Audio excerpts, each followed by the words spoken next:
আজ আমি আপনাদের একটা কাহিনী শোনাবো। এটা হলো একটা বিশাল আকার বট গাছের এবং একটি নিম গাছের গল্প। এই নিম গাছটা সেই বট গাছের কাছেই অবস্থিত ছিল। একদিন কয়েকজন কাঠুরে বনে প্রবেশ করলেন। তাদের দেখে এই নিম গাছ খুব ভয়ভীত হয়ে পড়ল ও সেই বট গাছের কাছে সাহায্য চাইল। বলল যে, হে বট গাছ, আমাকে সাহায্য করুন, আপনার এই শাখা প্রশাখা দ্বারা আমাকে ঢেকে রাখুন, যাতে এই কাঠুরেরা আমাকে দেখতে না পান আর আমি বেঁচে যাই। কিন্তু সেই বট গাছ ছিল অসম্ভব অহংকারী। নিজের অহংকারে সে মত্ত হয়েছিল। সে না ওকে উত্তর দিল আর না ওকে সাহায্য করলো। সেই কাঠুরেগণ এলেন, নিম গাছটা কাটলেন আর চলে গেলেন। কিছুদিন পরে আবার সেই কাঠুরেগণ সেই বনে এলেন আর এইবার তাদের কুঠার দ্বারা বট গাছে আঘাত করতে শুরু করলেন। এই প্রহার সহ্য করতে করতে বটগাছটি দেখল ও বুঝতে পারল যে সেই কুঠারগুলি নির্মিত হয়েছে সেই নিম গাছের ডাল দিয়েই। এবার এই ভুলটাই বেশিরভাগ মানুষই করে বসেন, বিশেষ করে তখন যখন তার কাছে শক্তি থাকে, সাফল্য আসে। নিজের অহংকারে মত্ত হয়ে দুর্বল ব্যক্তিকে আঘাত করে, তাদের কষ্ট দেয়। কখনো এটা ভাবে না যে ভবিষ্যতে এরাই তাদের পতনের কারণ হতে পারে। তাই যদি আপনার কাছে শক্তি থাকে আর আপনি সাফল্য লাভ করতে থাকেন, তাহলে নিজেকে শান্ত করুন এবং এই অহংকারকে ত্যাগ করুন। যদি কেউ দুর্বল হয় তাহলে তাকে আঘাত করবেন না, তাকে কষ্ট দেবেন না, বরং তাকে সাহায্য করুন, পারলে তাকে রক্ষা করুন।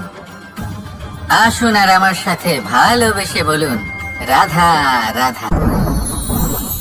শ্রীরাম যখন সুগ্রীবের সাথে মাতা সীতাকে খোঁজার জন্য ভ্রমণ করছিলেন, তখন সুগ্রীবের ভৌগোলিক জ্ঞান দেখে শ্রীরাম হতবাক হয়ে গেলেন। তখন সুগ্রীব বললেন যে যখন বালির হাত থেকে উনি পালাচ্ছিলেন, নিজের প্রাণ বাঁচিয়ে পালাচ্ছিলেন, উনি তখন অনেক জায়গায় গেছিলেন, কিন্তু কোথাও যেন উনি যোগ্য আশ্রয় খুঁজে পাচ্ছিলেন না। বালি সুগ্রীবের প্রাণ হরণ করতে চাইছিল, ওকে শেষ করে দিতে চাইছিল, আর সুগ্রীব শুধু নিজের প্রাণ বাঁচিয়ে পালাতে চাইছিল। এক স্থান থেকে অন্য স্থানে, সেই স্থান থেকে আবার আরেক স্থানে। এই বিপদের সম্মুখীন হতে গিয়ে সুগ্রীবের ভৌগোলিক জ্ঞান বৃদ্ধি পেল। এর অর্থ বুঝলেন আপনি?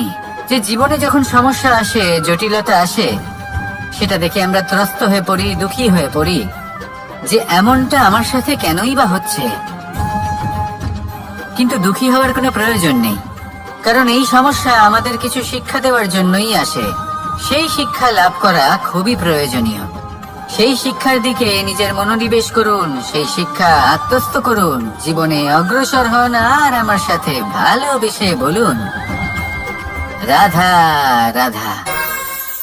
আমাদের জীবনে সবসময় এটাই শেখানো হয় যে কখনো কারোর নিন্দা করবে না। কিন্তু আজকের দিনে সত্য হলো এটাই যে প্রত্যেক ব্যক্তি কোনো না কোনো সময় কোনো না কোনো মানুষের নিন্দা করেই থাকেন। এবার আপনি কারোর নিন্দা করলে সবসময় এর অর্থ এটা নয় যে আপনার মন মলিন। কখনো কখনো এমন কিছু পরিস্থিতির জন্ম হয়, কিছু ব্যক্তি আমাদের এমন দুঃখ দেন যে সেই দুঃখের বশে আমরা নিন্দা করতে শুরু করি। এবার নিন্দার বিষয়ে এমন এক সত্য আছে যেটা জানা প্রয়োজনীয়, যেটা আমি আপনাকে একটা উদাহরণ দিয়ে বোঝাবো। আপনি কখনো একটা চিত্র অঙ্কন করতে চেষ্টা করবেন, যতক্ষণ না সেই রং আমাদের হাতে লেগে যাচ্ছে ততক্ষণ আমাদের সেই চিত্র পূর্ণই হয় না। এবার এটাই হয় নিন্দার ক্ষেত্রেও। কেউ আপনাকে যতই দুঃখ দিক না কেন, যদি আপনি কারোর নিন্দা করেন, তাহলে কোথাও না কোথাও সেই নেতিবাচক শক্তি অবশ্যই আপনার মধ্যে প্রবেশ করবে। তাহলে সেক্ষেত্রে কি করা যায়? কিভাবে অন্যের নিন্দা করা থেকে নিজেকে বিরত রাখা সম্ভব? একটাই পথ আছে, একটাই বিকল্প আছে,